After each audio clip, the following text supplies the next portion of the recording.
What is up, everybody? Welcome to DFS by the Numbers. This is my betting breakdown video for UFC Vegas 99. We have Anthony Hernandez going against Michel Pereira right back here in the Apex for a pretty solid card overall.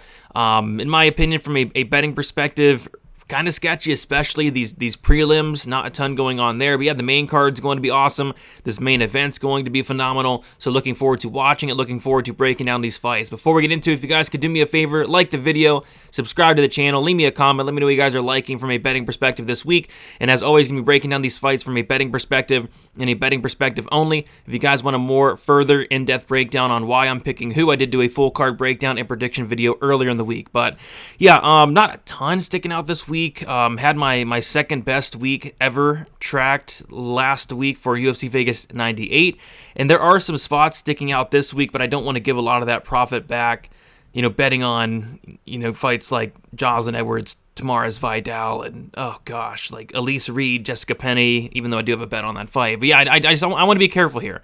I want to be careful here, especially on these prelims, but we'll break it all down. We will start with the first fight of the card.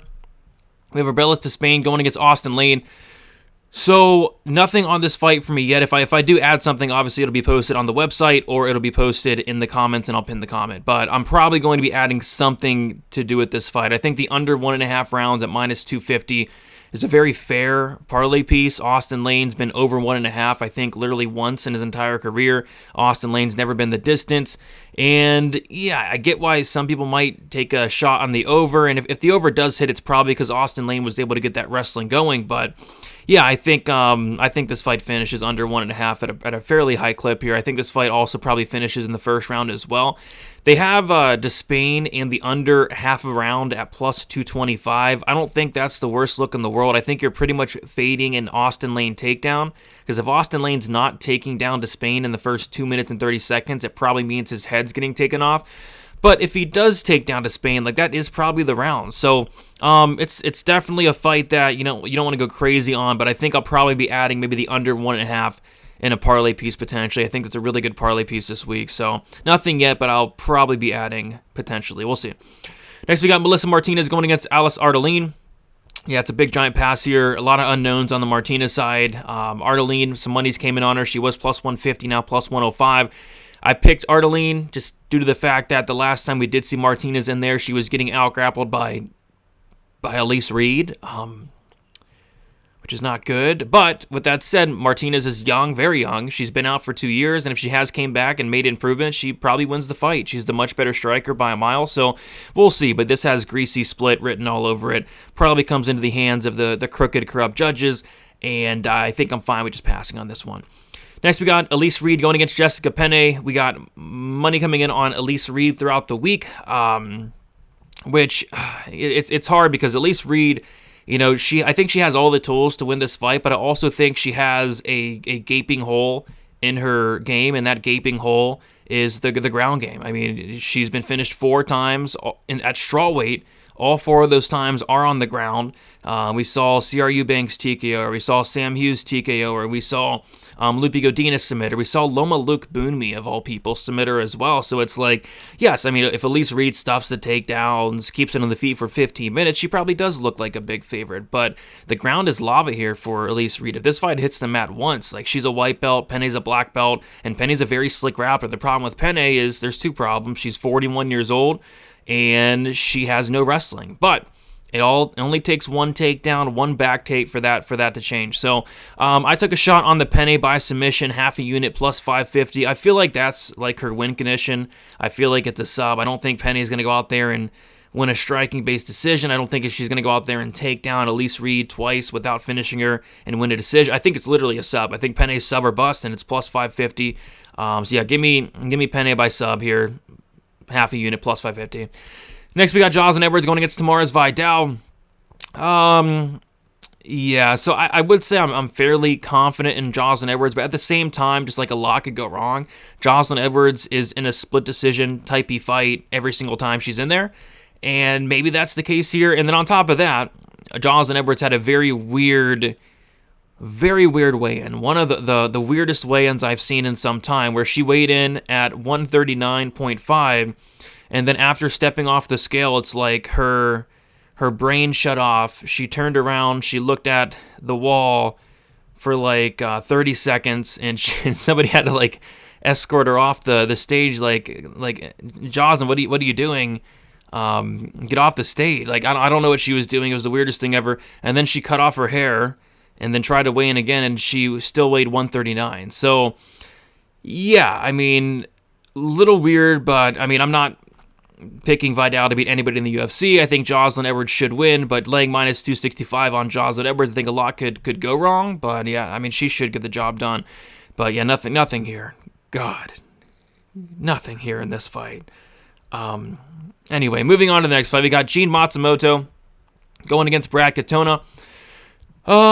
Yeah, a spot that I kind of had circled throughout the week was the Brad Katona plus 3.5 point spread. I feel like this has split decision written all over it as well. It's heavily favored to go to decision, which I think it's going to come into the hands of the crooked, corrupt judges. Are they going to score the striking, the damage of Gene Matsumoto, or are they going to score the grappling, the control of Brad Katona, which I think Brad Katona can mix in takedowns, can get some control. I did ultimately pick Gene Matsumoto, but I don't like the price tag at minus 220 because Brad certainly does have a path to make this close and competitive. So kind of like the Brad Katona plus 3.5 point spread. It is minus 135. I don't hate that. Didn't pull the trigger on it, but I think that could be something to look at for this fight. Matsumoto by decision, minus 120 could also be something to look at that fight. But yeah, I think this fight's going to play out a lot closer than the line does indicate. Next, we got Asu Amabayev going against Mateus Nicolau. Yeah, this is a pass fight for me. I think Nicolau's live at the number here. It's just betting on Nicolau is not something I love doing for a couple reasons. I think the durability is just not there at flyweight. And then on top of that, like the urgency, the volume, it's not there as well. I think he's a really good fighter. I like the striking. BJJ black belt, well-rounded fighter, but just no urgency, no volume. So if he wins this fight, it probably... I don't know, it's probably like a close, greasy type fight where Amabayev probably does have more upside here, with maybe finish upside, takedown upside. So it's a fight where I probably just want to stay away, but I think Nicolau is somewhat live here. I don't trust him, to be honest. Next, we got Daniel Pineda going against Darren Elkins. All right, finally we get into some action here. So I like violence in this matchup. So Daniel Pineda, his last two fights have went the distance, but I think his opponents, each of them have just let him off the hook. Alex Caceres completely let him off the hook. Daniel Pineda was begging to get finished there. He was running. He was looking for a way out. He was getting hurt in every single round. And Caceres, instead of finishing him, was kind of like shadow boxing in front of him. It was actually kind of frustrating. And then Nathaniel Wood dropped him in the first round and just completely let him off the hook, and ultimately ended up losing the third round as well against Pineda. But I think that, Nathaniel Wood, this guy's a bantamweight fighting up at featherweight, not dangerous at all. Alex Caceres, one of the least dangerous fighters in UFC history. I think that changes here with Darren Elkins, who's going to push a pace, who is dangerous, who can finish. So I feel like it's Pineda early or it's Darren Elkins late is kind of how I'm looking at it. And I played this two ways. So I bet the Daniel Pineda in the under 1.5. It's plus 300. Which makes no sense to me. This guy has 25 wins under 1.5 rounds. So for Daniel Pineda in the under 1.5 to be plus 300, it made no sense. I put 1 unit on it, and then I also put a half a unit on Elkins round 2 at plus 850, and then a half a unit on Elkins round 3 at plus 1200. If Pineda finishes Elkins in the first round, come up about 2 units, and then if Elkins wins in the second or third round, come up a lot more than 2 units there. So I'm looking to hit big here. Pineda early or Elkins late. That's how I'm finishing it, or that's how I'm playing it. And I also don't mind like the under 2.5 as well. So yeah, give me violence in this Pineda Elkins fight. Jake Hadley, Cameron Smotherman. Nothing here. I mean, Jake Hadley, massive favorite, minus 450. No, thank you. Jake Hadley inside the distance, minus 130. No, thank you. I think he wins. I'm confident he wins. I'm confident he probably does finish, I guess. But, I mean, I don't know. The sub, 245. The KO, 245. Nothing really sticking out here, guys. But yeah, I think Jake Hadley gets it done. Charles Johnson, Sumit Darji. We got Charles Johnson minus 225 here. And I like Charles Johnson to win this fight. I like him to win this fight inside the distance. I have a half unit on Johnson to win inside the distance at plus 235. And then I also have a quarter unit on his round 2 and 3 props. Round 2, plus 900. Round 3, plus 1200. And, yeah, I mean, Johnson has a clear path to victory here. The clear path is going to be taking down Sumit Darji and giving him his 7th submission loss. This guy, Sumit Darji, can't grapple at all. Charles Johnson, he can wrestle. He can grapple. He's attempted multiple submissions in the UFC, and I think he's going to wrestle here. I'm hoping he wrestles, and if he does, the sub's going to come very easy, I think, especially as the fight goes on. So I didn't want to play the sub prop because it's honestly it's a trash price, to be honest, just due to the fact that Charles Johnson has 0 subs. Like Pat Sabatini, for example, his submission prop last week was plus 650. And now we're getting Charles Johnson sub at only plus 340. So I just played the inside the distance because it could be a KO. It could be a KO. Charles Johnson just knocked out Joshua Van, who's very, very durable. So I played the inside the distance for a half unit and then also sprinkled the 2-3. Charles Johnson 2-3 is always in play. Next, we got Kyler Phillips going against Rob Font. Nothing here yet for me, but I love Kyler Phillips as a parlay piece, even though this line's getting obliterated throughout the week. Probably even getting a little bit out of hand, but I really do think Kyler Phillips wins. And then another spot I was looking at was maybe like Kyler Phillips inside the distance or Kyler Phillips to win in round 1 or round 2 because, you know, I think Font's going to get chinned in the very near future. I'm just not sure if it's here. You know, we've seen Rob Font get hurt in his last several fights. He's wobbling all across the cage. Doing the chicken dance in every single fight. I mean, the durability of Rob Font is completely diminished, but is Kyler Phillips going to be the one to get him out of there? And it could be one of those frustrating fights where, you know, Phillips hurts Rob Font multiple times but doesn't quite get him out there. And then I'm also worried about, you know, Phillips taking down Rob Font, which he can easily, but Rob Font just playing it very safe on the mat, you know, not giving up position, and just ultimately losing minutes off his back. So I feel like it could be frustrating betting some type of violence on Phillips. So I think I might just pass here. But yeah, I love the Phillips money line. Potential parlay piece if you want to throw it in there. And then we got Anthony Hernandez going against Michel Pereira. This is kind of like the Pineda-Elkins fight for me, where I see it being Michel Pereira early or Anthony Hernandez mid to late here. And I'm on the Hernandez side. I'm pretty much playing like the Hernandez money line. I'm playing the 2, 3, 4 props for Anthony Hernandez. I think round 1 is going to be he's going to have to walk through fire. He's certainly going to have to walk through fire. He's certainly going to take some big shots. But if he can make it past round 1, I think he starts to implement his game plan of getting the fight down to the mat, rinse and repeat, wear on Michel Pereira, get him tired, and eventually finish him in that second or third round. So I put a half unit on his second, third, and fourth round props. Round 2 plus 700, round 3 plus 1,000, and then round 4 plus 1,200 there, hoping it doesn't get to round 5. And I also don't mind the under 3.5 or the under 4.5 as a parlay piece as well. If you guys like Pereira, I think Pereira 1-2, Pereira plus the under 1.5. I mean, something along the lines of Pereira getting it done early. I think it's got to be early because if not, I think he's getting cooked. But yeah, I'm on Hernandez 2-3-4 personally. So yeah, that's what we got for UFC Vegas 99. Some spots sticking out, trying to keep it, you know, as light as possible on this card. Quick recap: Hernandez 2, 3, 4 props, half a unit on each for 1.5 units total on the main event. And I've not added a parlay yet, but be on the lookout for it.